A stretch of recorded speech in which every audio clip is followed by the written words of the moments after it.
Hey guys, Happy New Year. This is the best that I can come up with right now. I have slept for 12 hours. I worked up until New Year's Day without a day off, but that's all right because that's what I asked for. So, but the last 3 days have been really tough. The last 3 days have been really difficult because I've been exhausted. But that's all right because that's over with and I'm back on regular schedule. I am wearing a hat because you guys love to make fun of my hair, as I do, but there's no words for what's underneath this baseball cap. And I wanted to get on here and talk about something that I thought if I continued with this channel I would be talking about because it wouldn't um, because I just figured this story was going to come out and I didn't know how to really broach it. But I've got 500 subscribers now, and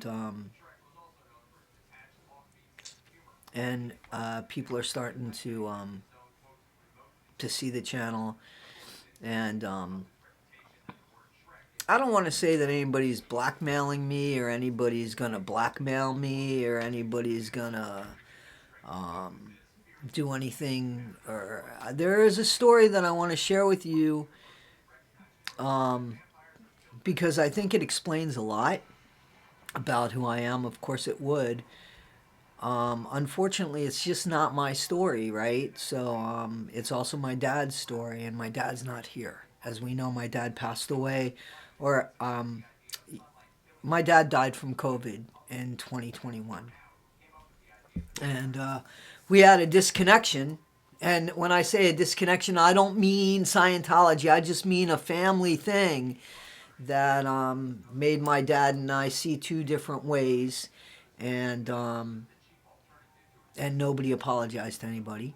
And it was 4 years later that we came together and decided to let things be as they were. And I'm grateful for that because my dad died less than 2 years after that. So my dad and I were able to continue on with our relationship the last couple of years of his life, and only not speaking for 4 years, which, if you're close with your family, you might say, how do you do that? Because let me tell you something. Years ago, I would have never, in a million years. I mean, I said I would never not talk to my family. I couldn't imagine a situation that would make me not talk to my family. And my mom has always said, never say never. And she's 1,000,000% right. Because I did have a falling out with my dad. I did stop talking to my dad. He did stop talking to me. My dogs have never stopped talking. My dogs were part of this situation, so they might have a little something to chime in on, right? Anyway, although stop it. I gotta fix this. Anyway, yeah, so that being said, I never thought that, I would ever have any kind of disconnection from my family, but I was wrong. And I've had to pull myself away from certain people and say maybe they're not good for me. And they might say that I'm not good for them. I can't narrate their story. I can only tell you my side of the story. And I'm not going there um, because it involves other people, and there's no reason for me to go there. I just want to be clear in who I am because I talk about families and I talk about disconnections and stuff like that when it comes to Scientology. And I never want to come across as somebody that knows it all when it comes to families and relationships, because that person I am not. I struggle with my own. So Spoiled Rotten wanted some cookies. and they got him. Anyway, so I I just thought that I would.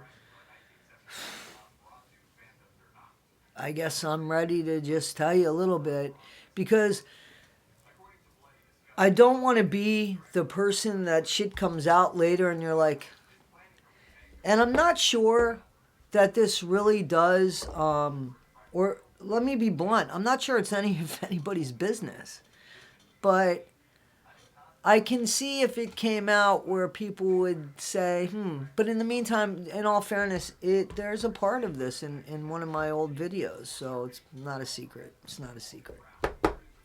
So just a few things so that nobody thinks they're going to shame me later for it. That's a hell of a thing to say, but that's the truth. So I was in the witness protection program when I was 12, 13, 14 years old. I honestly don't remember. I would say maybe for about a year because I was trying to get into ninth grade at the time, and they wouldn't let me in because obviously I needed my school records that showed a certain name that was a name that I used to be, obviously, and my name was changed um, because of life-threatening situations. I did not cause any of these situations at that age. I didn't even witness anything. I was just my dad's daughter. And my dad, who was a career criminal, part-time career criminal, I guess, for the earlier part of his adulthood. I'd say my dad probably straightened his life out when he was 45. That's what he told me. So I'm going to go by that because I can't, I can't see where it happened after that. So, yeah. In the meantime, he had, kids. My parents divorced, and I think I went over that. Not that, listen, my parents divorced, they divorced twice. So my younger brother and I are product of the second marriage to the same parents, and I have two older brothers that are product of the first marriage to the same parents. So all blood related. There's a stepsister in there. I'm not going to talk about her unless I just mention her as far as being there. You know what I'm saying? Because her story is her own story. Not getting into that. We don't have much of a relationship anymore. My dad's passed. Her mom and my dad have been divorced for over 25 years. About 25 years now. I think they got divorced in 2002. So, okay, 21 years. I think they broke up in 2000. Anyway, I always had a good relationship with my dad, and I chose to live with him when I was younger, as opposed to living with my mom, who's that's its own story. I have to say, yeah, there's a uniqueness in my childhood, even with my mom, and with my dad. I don't know when I'm going to tell my mom's story, or if I will ever. I don't know, but uh, uh, actually, I guess I'm going to have to if I'm going to talk about the story.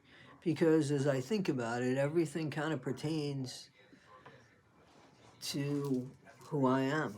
And a lot of people have been like, you should write a book. And I think, why does anybody have an interest? Um, but I do think if I don't explain some of this and somebody comes out and starts putting stuff in the comments, that I would have a lot more explaining to do because I'm not a liar. So, um, and I'm talking about families, so I don't want people to think that I come from this perfect family. I don't come from this perfect family. And I don't always know how to navigate the relationships. And for the first time in my life, I have said maybe this person isn't good for me, even if they are family, and have like disconnected from them. I used the word disconnect long before Scientology. I felt a few years ago that I had, longer than that. I felt right before I got baptized, like a year or so before I got baptized, I struggled with my, um, connection with God, and I felt that there was a disconnect with God. So I I know that now we say disconnect, we think automatically Scientology. Please try. I'm not. It's part of the English language, and I've used it before. So anyway, so yeah, so my dad has calls me up, and now I was very used to, unfortunately, coming home from school and being told that my dad was either late at work and woke up the next morning when I went to school and was told I just missed my dad. He had to go in early, and I took it as the truth, and my dad was in jail. So sometimes when I was in school, I guess he'd get locked up.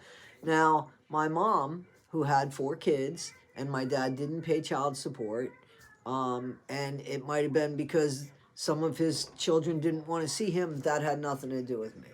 That, what I'm saying? Each sibling had their own relationship with my dad, and I'm not going to speak bad about it.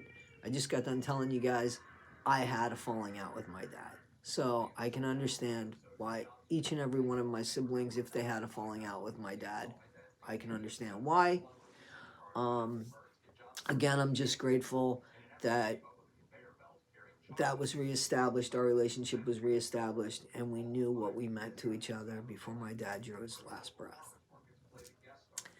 Had that have not happened, had I have not been able to reconnect with him, because I gave thought to this. My dad wasn't a young guy, you know, and I thought, maybe I won't see him again. How do I feel about that? Am I going to be okay with that? And the disconnection, the cause of the disconnection, I would do again, because my dad let his family down. I'm never going to change my opinion about that. What he did was cowardly, and he let his family down. That's what I think he did. And when we reconnected, we didn't talk about that. I just saw an old man. I saw an old man reaching out to his daughter. And that, I said, I couldn't live with. If that was the last time I saw him, I couldn't live with him. I couldn't live with that. So, okay. But the time before, to me, he wasn't a young man. I mean, to me, he wasn't an old man. He was just a mean guy that was failing his family and being a coward about it. So, but I would have, um, I would have been at peace with my decision, I believe. I would have held on to memories, but I still would have thought, yeah, I wouldn't have changed that situation. It's too bad the way it happened, but I wouldn't have changed that situation. I don't miss the last 18 months of my dad's life. I mean, when I think of the memories, they go back, you know, before that, you know.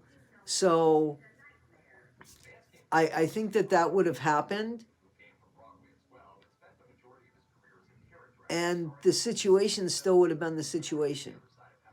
I don't mean to detour. This is off the cuff. I have no script here. So there's things that I'm going to remember. And anyway, so my dad had called, and when I was back with my mom, because at some point when my dad had to spend more than, I guess, a couple days or a week in jail, I was shipped back to my mom. I didn't stay with his wife and her kid. So anyway, so my dad calls up and he was like, are you sure? Do you want to live with me? And I said, yes, I do, because I didn't get along with my mom back then. I just didn't.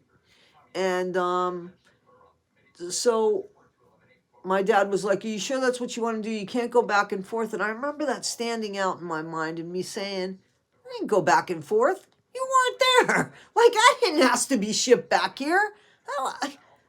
I was, again, 12, 13, 14 years old. I think I was 12 or 13 at this point. I remember coming back to Florida from the witness protection program when I was about 14, maybe 15.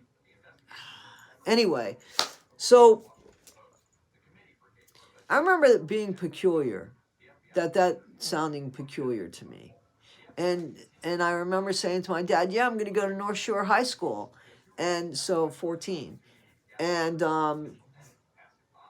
he didn't say yes. He said, "Yeah, we'll see about that." So I just thought, well, maybe we're not going to live in that district, or you know how schools have districts and stuff. So, but I didn't think much about it until later, because after my dad picked me up, and he took me to Singer Island, which, I mean, we lived on Singer Island, but this was a really small place in Singer Island. And Singer Island had just, like, it was new. And anyway, so Singer Island, just so you know, is in Palm Beach County, and it is in Palm Beach. It's just out on the east coast. You can't go any further.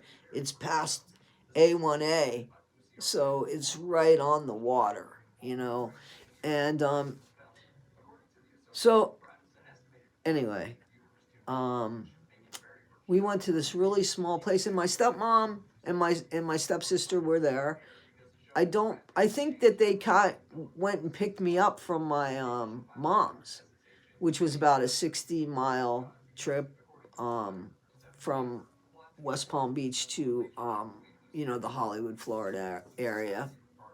So but then we get to this place, and it's crappy. It's on Singer Island, but it's crappy. It's like there were like these 3 apartments, I want to say, and it looked like, just, we lived in high rises. And I mean, I don't mean to be snooty, but and I don't, but this was peculiar. This was not right. Something was wrong. And so we get in here, and there's one bedroom, which is really weird. And that's when I'm told we're going into the witness protection program. Now, what is that? I saw something on TV, maybe, and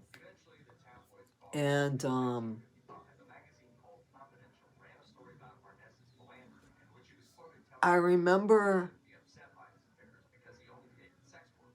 I was told that I wouldn't be able to talk to my mom. I couldn't call my mom. I couldn't call anybody, like, from my past. Everything was going to change. And we wouldn't be living here. We didn't know where we were going to be living. And everything was, like, coming at me. But I couldn't talk to my mom, and I had siblings. I didn't not love my mom. I just couldn't get along with her enough to live with her. You know what I'm saying? My mom, had her own issues that she got from my grandparents who were manipulating her.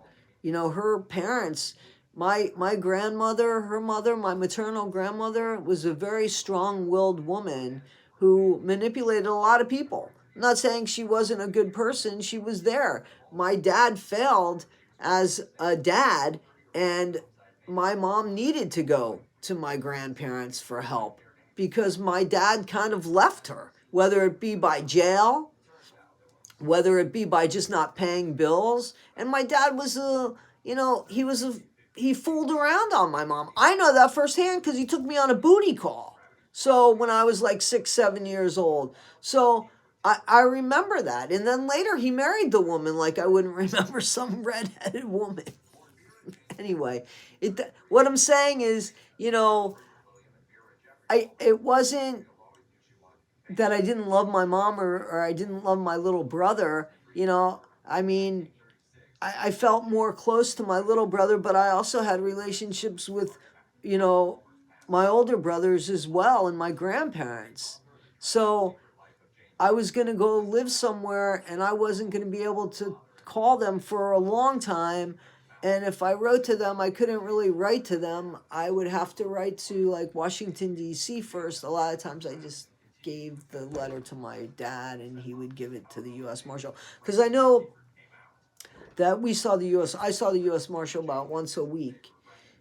I don't know how often my dad and his wife saw the U.S. Marshal. But about once a week, I guess I would say that I saw him come around the house or the apartment building. Anyway, so you know that part when people talk about cults and having their world go from this to this, I know what that feels like. I definitely know what that feels like. I know what it's like to not be able to reach out and talk to a family member. That still hurts. I remember having those freedoms taken from me, you know, and that's a long time ago, and you can see that it still affects. So please understand when I'm talking about the cults and the disconnections and all of that stuff, that is not by choice. I do have a sense of injustice that I feel like I can relate, you know? So anyway, um, so the next day, we end up, my dad, I meet two U.S. Marshals and his wife and her daughter, my stepsister.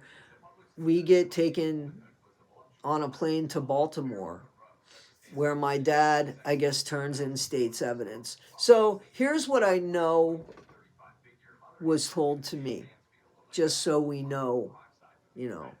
So my dad used to write bad checks, and he did that quite a few times. And there's a thing that's called a career criminal, and after so many times, the judge is going to throw the book at you. So on the case that happened on, my dad was um, doing false bonds. Now, bonds, I don't know how to explain them, but it's much worse. Bonds were a big deal in the 60s, 70s, 80s, 90s, even. Probably not, maybe not so much. Maybe there was a decline in them. But anyway, so, well, I, bonds were something that was spoken about a lot more, it seems, back then. I know that there's bonds still in existence. Anyway, but my dad was counterfeiting bonds or was part of a team that was counterfeiting bonds. So this time when he got caught, it was that strike that was like, yeah, now you're going to do some time. So that's what I heard about that. Also, I heard from two different sources, but it was from one source, honestly, that told these sources that my dad was wearing a wire because he overheard them wanting to do away with his wife. So I don't know. I don't know. I It could be that my dad was just a grass, that he didn't want to do time, and he just threw everybody under the bus. I don't know that. Um, I think that my dad was a loyal person. Um, if he felt like they were going to turn on him or they were going to physically hurt him or somebody that he loved, that um, what do you do in that situation? My dad's not here to speak about that. My dad really did not speak about this stuff. This is stuff that family members have told me. You couldn't go up to my dad and say, "Why were you a criminal?" Because he wasn't that type of guy that admitted his mistakes. Towards the end of his life, and even I remember, like, when he got out of doing that Fed time after the U.S. protection, witness protection program, that he was a lot more humble. Unfortunately, I think he lost some of that humility later. and then towards the end of his life, he got it back. But after he had spent time um, in the Fed in Colorado, I think it was, that um, that was the last time that I know of him ever being in trouble with the law and ever seeing any kind of anything saying otherwise. So, anyway, so we were in Baltimore, and I remember that being from Florida, we didn't have these like blue light laws or where stores weren't open on Sundays. I remember that being like a big deal because we went into a mall with the U.S. Marshal's office because we were in Baltimore for like a long time. Like when I say a long time, I mean, some days with nothing to do, just sitting in a hotel. And my dad and his wife had one adjoining room, and my stepsister and I had another room, and the U.S. Marshals were there. And I remember the day we went to leave, I know I'm jumping around. The day we went to leave, they put the receiver thing back in the phone. So the old phones that used to connect to the wall, I'll put up a thing of it. You used to be able to disconnect this part of it and pull like the microphone or the talking device out, and then you could close it back up and nobody would hear you. You'd only hear them. And they put that on in case my stepsister or I tried to make a phone call to somebody. So we didn't know that at the time. I remember going through that mall on it was a Sunday, and I remember because the stores were all closed. Now I couldn't understand it, and it was like it's the blue light law. Like I should know what that was, and I was like, I don't. What does that mean? And so we ended up walking around the mall, but I remember when I'd have to go to the bathroom, that two male U.S. Marshals office had to go to the bathroom to check the bathroom to make sure that nobody was in the bathroom.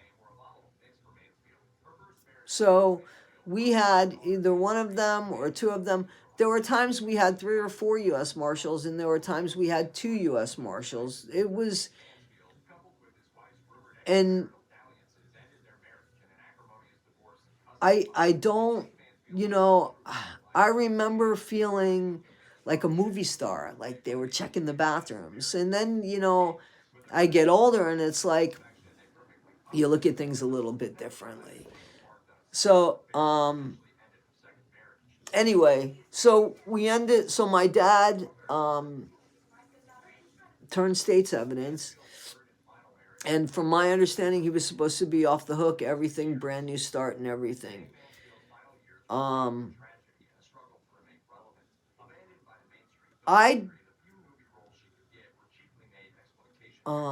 I don't think that I really knew or grasped that it was going to be a permanent thing. Like, you know, I know that there was a part of me that was just honestly brokenhearted and felt robbed, you know.